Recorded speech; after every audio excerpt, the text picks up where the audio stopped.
दीदी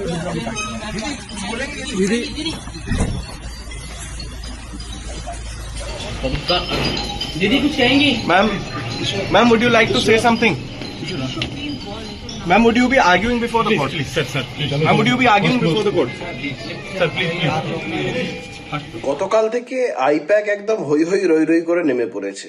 পোস্টার বানিয়ে একদম সমস্ত জায়গাতে ভিজুয়ালস ছড়িয়ে মমতা বন্দ্যোপাধ্যায়কে একটা গাউন ব্যান্ড পরিহিত অবস্থায় যে আজকের দিনটা নাকি ঐতিহাসিক, মুখ্যমন্ত্রী আইনজীবী হিসাবে সওয়াল করবেন বাংলার মানুষের হয়ে।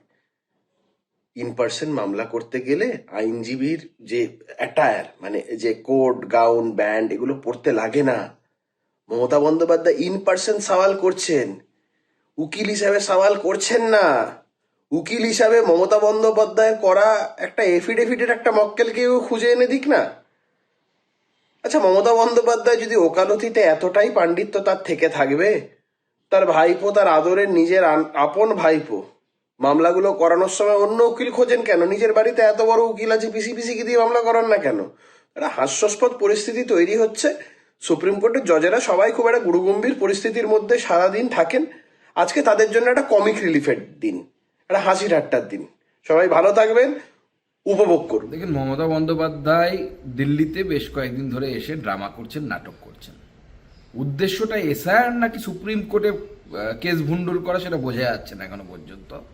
তবে এটুকু বলতে পারি, এসআইআর শুরু হওয়ার পর থেকে মমতা বন্দ্যোপাধ্যায় যে ডাহা মিথ্যে কথা বলেছেন এবং কাঁচা মিথ্যে কথা বলেছেন, এরকম আমি 4-5টা স্টেটমেন্ট আপনাদের সামনে, মমতা বন্দ্যোপাধ্যায়ের স্টেটমেন্ট আমরা বা বিজেপি, আমরা সবাই আপনাদের সামনে তুলে ধরতে পারবো। অতএব মমতা বন্দ্যোপাধ্যায় আজকে কি বলছেন সেই বিষয়ে আমার মনে হয় তার কথাতে বিশ্বাস করার কোনো দরকার নেই। বাংলার মানুষও বিশ্বাস করে না। আর জমিদারি একে বলে নাকি? জমিদারি তো দেখতে হবে আপনাকে হরিশ চ্যাটার্জি স্ট্রিটে কালীঘাটে যেতে হবে। 35টা প্লটের মালিক, সমাজসেবা করে কোটি কোটি টাকার সম্পত্তির মালিক, নিজেরাই বলছে আমরা সমাজসেবা করে, সোশ্যাল ওয়ার্ক করে কোটি টাকার মালিক হয়েছি। এটাকে বলে জমিদারি। এটা না, এই জমিদারি এখানে কার জমিদারি? জমিদারি তো মানুষের জমিদারি। মানুষ ভোট দিয়ে নরেন্দ্র মোদীকে সিলেক্ট করেছে, মানুষের জমিদারি আছে। আর ওখানে ছাপ্পার জমিদারি, বাংলাদেশি অনুপ্রবেশকারীদের জমিদারি মমতা বন্দ্যোপাধ্যায় চালানোর চেষ্টা করছেন, আর ব্যানার্জি পরিবারের জমিদারি। সিএসির বিরুদ্ধে যদি ইমপিচমেন্ট মোশন আসে, সেটাকে তিনি স্বাগত জানাবেন, তিনি সেটাকে সমর্থন করবেন। দেখুন, প্রথম কথা হচ্ছে ইমপিচমেন্ট মোশন যে কেউ আনতে পারে। প্রশ্নটা হচ্ছে ইমপিচমেন্ট করার জন্য কি আপনার কাছে নাম্বার আছে, সংখ্যা আছে কি, দম আছে কি? দম তো নেই। দেশের মানুষ তো আপনাকে বাছেননি।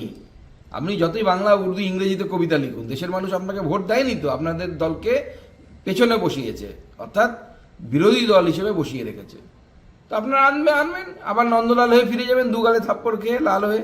एसआईआर कांग्रेस के समय से, आज़ादी के बाद से चला आ रहा है। एक पारदर्शी व्यवस्था है। एसआईआर में केवल जो वांछित जितने मतदाता हैं उनके नाम के नामांकन की प्रक्रिया है। किसी के नाम को हटाने की प्रक्रिया थोड़ी है, ऑनलाइन प्रक्रिया है। आपका नाम ना दर्ज हो तो आपको उसको चुनौती देने का अधिकार है।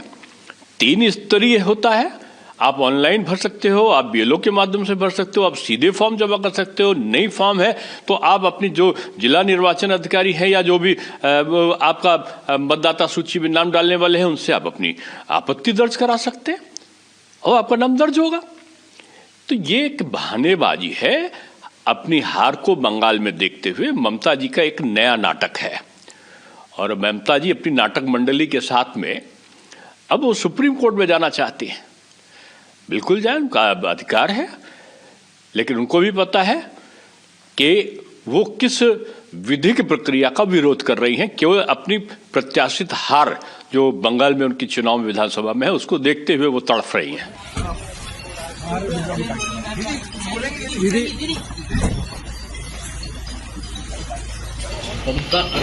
दीदी कुछ कहेंगी? Ma'am, would you like to say something? Ma'am, would you be arguing before the court? Please, sir.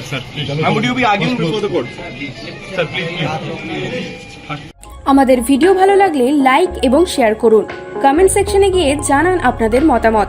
আরও ভিডিও পেতে আমাদের চ্যানেল সাবস্ক্রাইব করুন এবং প্রতি মুহূর্তে খবরের আপডেট পেতে প্রেস করুন বেল আইকন।